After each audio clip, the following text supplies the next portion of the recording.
সস্তায় যদি পাতিল ভরে গরুর গোশত রান্না করা যায় তাহলে অন্যান্য বাজার না করে গরুর গোশত খাওয়াই ভালো।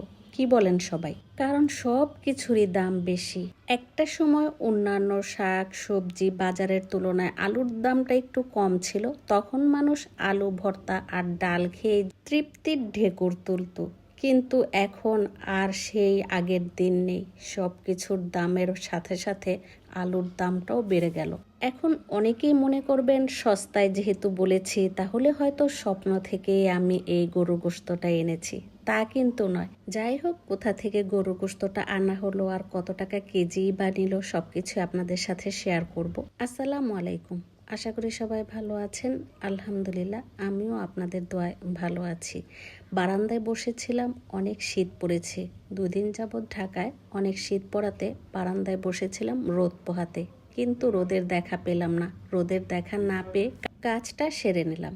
এবার বলি, কোথা থেকে গরু গোশতটা কেনা হলো আর কত টাকা কেজি করেই বা কেনা হলো।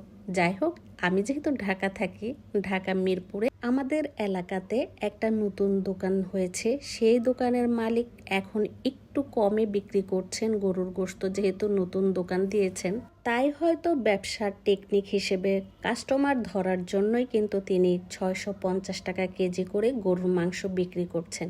এদিকে দেখেন, গরুর মাংসের সাথে আমি কিন্তু নতুন আলু দিয়ে রান্না করব।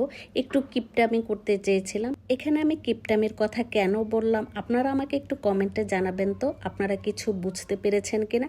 যাই হোক, আমার গোশত কিন্তু কষানো প্রায় শেষ। এখন আলু দেওয়ার পালা।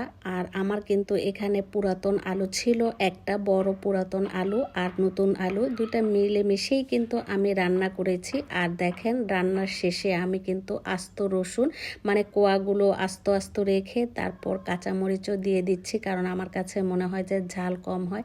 আমি কিন্তু অনেক মরিচ দিয়েছি, তারপরও আমার কাছে ঝাল লাগে না। সে কারণে কিন্তু আমি এখানে কাঁচামরিচটা দিয়ে দিলাম রান্নার শেষে। তো এখানে আমি রসুনটাও দিয়েছি, কারণ গরুর মাংসের সাথে রসুন দিয়ে খেতে কিন্তু আমার কাছে খুবই ভালো লাগে।